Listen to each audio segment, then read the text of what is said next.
ಸಿಂಹರಾಶಿಗೆ ರಾಶೀಶನು ದ್ವಿತೀಯದಲ್ಲೂ ತೃತೀಯದಲ್ಲೂ ಸಂಚಾರ ಮಾಡ್ತಕ್ಕಂಥದ್ದು ಸ್ವಲ್ಪ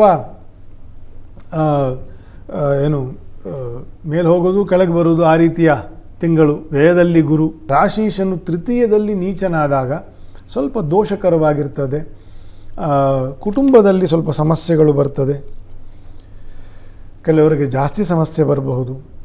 ರವಿಯ ಸ್ಥಾನವನ್ನು ನೋಡ್ಕೊಳ್ಳಿ. ನಿಮ್ಮ ಜಾತಕದಲ್ಲಿ ಪಿತ್ತ ವಿಕಾರ ಆಗ್ತಕ್ಕಂಥದ್ದು, ತಲೆಯ ಬೇನೆ ಬರ್ತಕ್ಕಂಥದ್ದು, ನರ ದೌರ್ಬಲ್ಯ ಮತ್ತು ಹಿರಿಯರಲ್ಲಿ ಏನಾದರೂ ಒಂದು ವೈಮನಸ್ಯ ಬರ್ತಕ್ಕಂಥದ್ದು, ಆಸ್ತಿ ವಿಚಾರದಲ್ಲಿ ಸ್ವಲ್ಪ ಭಿನ್ನಾಭಿಪ್ರಾಯ ಬರ್ತಕ್ಕಂಥದ್ದು, ಈ ರೀತಿಯ ದೋಷಗಳನ್ನು ನಾವು ಎದುರಿಸ್ತಾ ಇರಬೇಕಾಗುತ್ತೆ.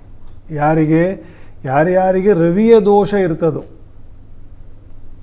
ತುಲಾರಾಶಿಯಲ್ಲಿ ಇರುವ ರವಿ ದೋಷ, ವ್ಯಯದಲ್ಲಿ ಇರತಕ್ಕಂತಹ ರವಿ ದೋಷ, ರವಿಗೆ ಚಂದ್ರನು ಬೆರೆತು ಅಮಾವಾಸ್ಯೆಯಲ್ಲಿ ಚತುರ್ದಶಿಯಲ್ಲಿ ಜನನ ದೋಷ, ಅಥವಾ ರವಿಯೊಂದಿಗೆ ಕೇತುವೋ ಅಥವಾ ರಾಹುವೋ ಇರತಕ್ಕಂತಹ ದೋಷ, ಇದೆಲ್ಲವೂ ಕೂಡ ರವಿಗೆ ಸಂಬಂಧಪಟ್ಟಿರ್ತಕ್ಕಂತಹ ದೋಷಗಳು. ರವಿಯ ದೋಷ ನಿವಾರಣೆಗೆ ಏನು ಮಾಡಬೇಕು? ರವಿಯ ದೋಷ ನಿವಾರಣೆಗೆ ಪ್ರತಿನಿತ್ಯ ಸುಲಭವಾಗಿರ್ತಕ್ಕಂಥದ್ದು, ಪ್ರತಿನಿತ್ಯ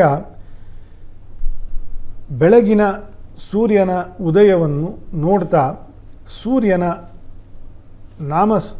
ದ್ವಾದಶ ನಾಮವನ್ನು ಅಂತ ಪ್ರಸಿದ್ಧಿಯಾಗಿರ್ತಕ್ಕಂಥದ್ದು, ದ್ವಾದಶ ನಾಮವನ್ನು ಅಥವಾ ಸೂರ್ಯಾಯ ನಾರಾಯಣಾಯ ನಮಃ. ಎಷ್ಟು ಸುಲಭ ಇದೆ ಅಷ್ಟು ಸುಲಭ. ಚೇರ್ ಮೇಲೆ ಕೂತ್ಕೊಳ್ತೀರ, ಚೇರ್ ಮೇಲೆ ಕೂತ್ಕೊಳ್ಳಿ. ಸೂರ್ಯನ ಬೆಳಕು ಬೀಳುವ ಜಾಗದಲ್ಲಿ ಕೂತ್ಕೊಂಡು ಯಾರ್ಯಾರಿಗೆ ನಾನು ಹೇಳಿದಂತಹ ಸೂರ್ಯನ ದೋಷಗಳು ಇರ್ತದೆ ಅವರೆಲ್ಲರಿಗೂ ಕೂಡ ಆಯುಷ್ಯ ವೃದ್ಧಿ ಆಗ್ತದೆ, ರೋಗಾರಿಷ್ಟಗಳು ಪರಿಹಾರ ಆಗ್ತದೆ. ದೇವಸ್ಥಾನಕ್ಕೆ ಹೋಗಬೇಕು, ಅಭಿಷೇಕನೆ ಮಾಡಬೇಕು, ಇದೆಲ್ಲ ಏನು ಅಂಥ ಕಟ್ಟಳೆ ಏನಿಲ್ಲ, ಮಾಡಿದರೆ ಒಳ್ಳೆಯದು.